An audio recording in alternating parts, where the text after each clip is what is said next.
You are now tuned in to your favorite travel maker, Hey Jude Vlogs. Don't forget to subscribe! Hello vlogmates! Hey Jude! In today's video, we are going to explore Ria Formosa.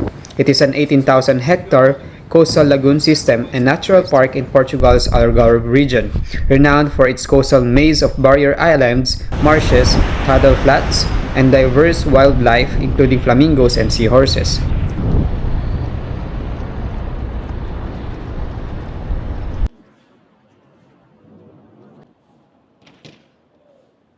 Also, do you know that there's a secret spot here in Faro Marinha where you can see the train pass by the coastal area like in Japan?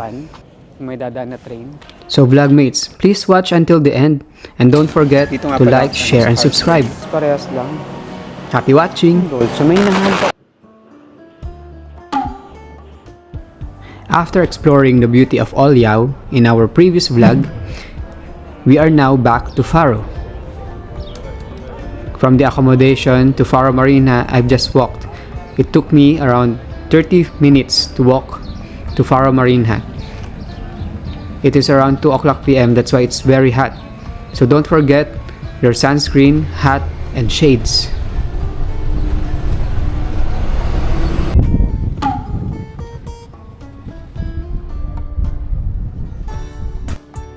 Hello mga vlogmates. So nandito tayo ngayon sa Faro Marina or yung docking area nila. Dito tayo sa tapat ng Foro Samar Boat Tours. Kasi ngayon, 4 p.m. yung birdwatching natin na 2 hours. So, binook natin yun via Viator. And I think sa pounds 33 pounds and in euros 35 euros. So, dito sa part na to, maganda, ayan, may teraso. Maganda dyan kapag sunset. Bar yan. So, kung gusto mo minom, chill-chill ka lang, yan, punta ka dyan pag sunset. So, antay-antay lang tayo dito. Chill-chill lang tayo. After waiting, we have finally started our bird watching activity. These are the birds that you might see during the activity. We were given binoculars to be able to spot various birds in the area.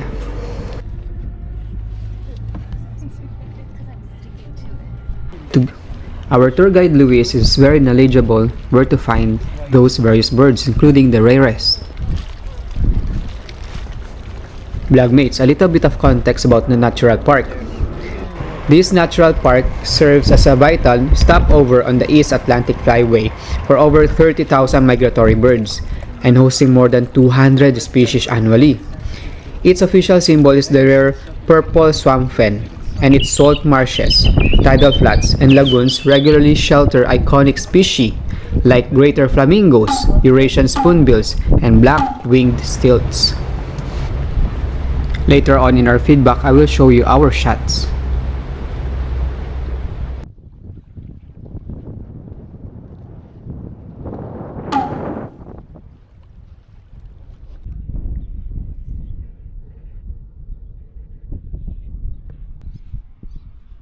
Included in our tour is Praia da Barinha or Barinha Beach, located at the eastern tip of the Ancao Peninsula in Faro Island. It is a quiet, wild stretch of sand where the Ria Formosa Lagoon meets the open ocean. You can reach it by walking along the beach wooden boardwalk from Praia de Faro or taking a boat.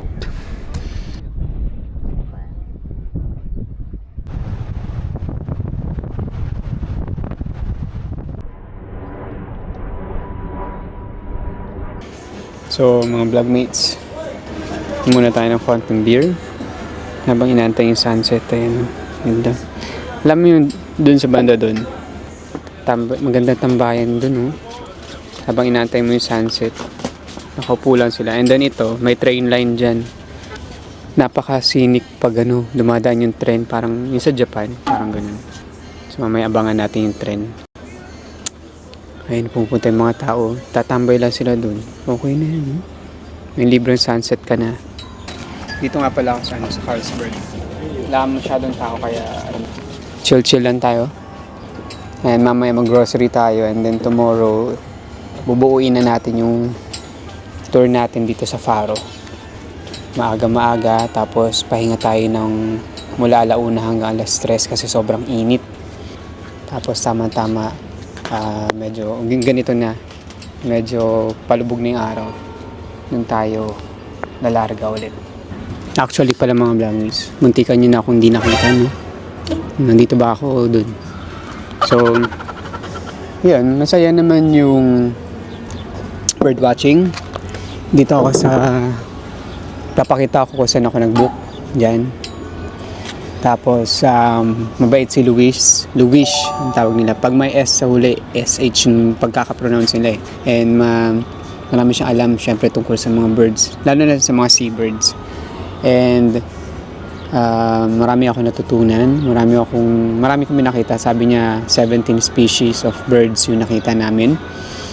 Tapos ang tip ko lang is kung mag-bird watching kayo, maganda na meron kayong talagang camera or yung phone nyo is maganda yung zoom kagaya sa Samsung. Although yung sa akin, syempre umuuga-uga yung boat because of the waves. Medyo hindi masyadong maganda yung kuha ko. Pero it will do the job.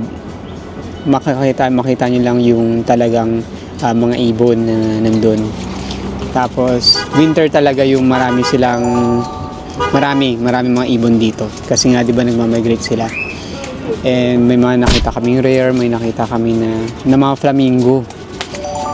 Pero flamingo dito is hindi masyadong pink, medyo whitish sila. Lang tayo mga vlogmates. Cheers! Nare-recommend ko yung bird watching activity sa mga bata, matatanda. May binoculars naman, makikita nyo pa rin. Yun nga lang, tiyagaan lang talaga kasi hindi naman sila agad-agad na pupunta sa'yo o kaya papakita sa'yo, di ba? Mailap sila, so pag may narinig sila makarinig ng motor, lilipad sila. Ayun, yung mga island dun, kakaiba, no? Marami pa mga island tour dito sa Ria Formosa. Meron yung pupunta ka sa 3 islands. Pero sabi ko medyo parang matagal. Mabobore lang siguro ako. Pero hindi. Maganda siya kasi 3 islands yun. May oyster farm doon pero kakala ko nga titikim ng oyster. Di pala. So, hindi ko alam bukas kung kaya ko mag-Ludo Trail. Magbabike from here hanggang doon. Pero paano yun? 15 euros. Doon din sa same na tour company.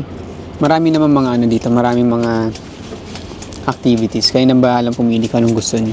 Siguro sabihin ko safe naman na sabihin natin 8. So, marami ako natutunan. Especially yung pagko-conserve ng environment natin. Pag-aalaga ng mga natural habitat nila. Pagiging sustainable, paglilinis, yung pollution, disiplina. Kasi konting galaw lang natin, talagang maapektuhan sila, wildlife natin. Kailangan maging aware tayo. Kahit yung mga susunod na henerasyon, makita yung mga nakikita natin ngayon. At sana mapadami pa. Actually, itong Rio Formosa, protected area. Pero may nakita nga kami may mga oyster farming, may mga bahay-bahay, ganyan. So anyways, ayun. Maririnig nyo may mga aeroplano. Because we are near the airport. So, ubusin ko lang ito mga vlogmates. Ito, 2.50 euros. And punta tayo dun mamaya. So, tapos na tayong uminom na beer. Pero, parang na-inlove talaga ako dito sa ano ba tawag dito? Port. Something na may dock. Alam niyo, pag pumunta yung Faro, pumuntahan niyo talaga to. Mag-chill lang dito. Chill lang talaga. Dito, ito, parang sa Japan. May dadaan na train. Tsaka may dumaan na train mamaya. Ayan. No? Yung chichilaksan tayo dito. Libre pa. Upo ka lang dyan, kagaya nila ate. Ganda.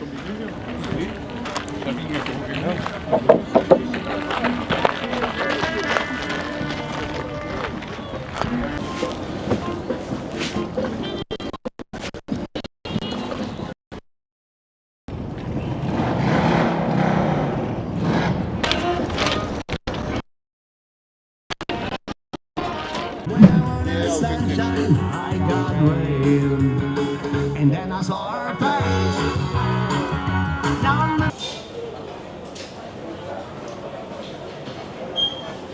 So mga vlogmates, nandito pa rin ako sa Faro Marina. Chill muna. Talagang inaantay natin yung pagbaba. Kumakain ako ng gelato sa Ocoreto. Harap lang talaga to ng Faro Marina. And ang tinatry ko ngayon is itong walnut ice cream. Yung gelato pala. Which is na-surprise ako. Sarap yung pagkanati niya. And then yung isang scoop naman ay pistachio. Ayun.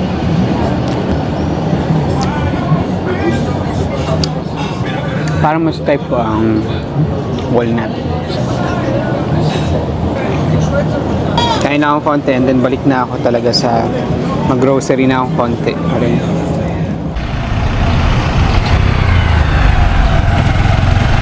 So mga vlogmates, dyan tayo sa Continente Bomdia mag-grocery ng konti. Tingnan natin kung ano mga presyo doon. Kulit ang cart nila. Kanang orange. 229 euros. Pecan nuts. Hindi naman, laki. 2.79. Dahil sikat sila sa sardines. Try nga natin ito. Mga sardines nila. Dami pa. Yung mga sabon nila.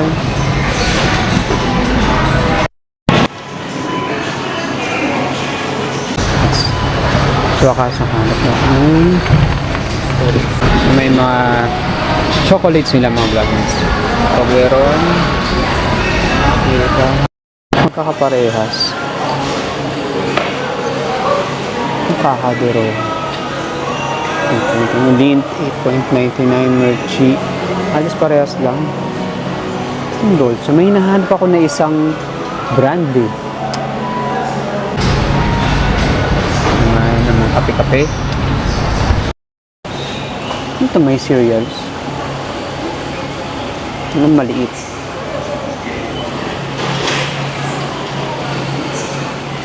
So ito mga vlogmates yung grocery haul natin kanina. Sinabihan tayo na bawal mag-film kasi para daw sa safety daw ng mga nagtatrabaho doon. Okay. So nakabili tayo nito ng Nestle Dolce Moroccan Mint flavor. 4 na sardinas. Ito tuna to. Marinated. And then jasmine Thai rice. Sagres na beer. 7-Up. And then granola. Ito yung Sanex onion.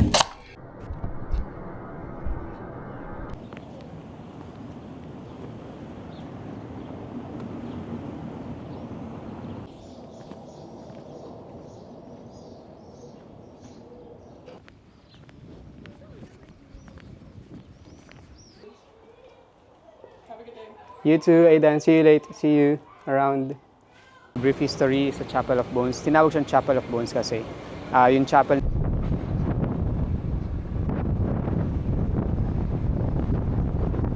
malasa talaga yung olive oil nila dito sa Faro. Ibang klase yung olive. Pati mga olives nila, ibang klase yung lasa. Sobrang lakas ng lasa. And what is this?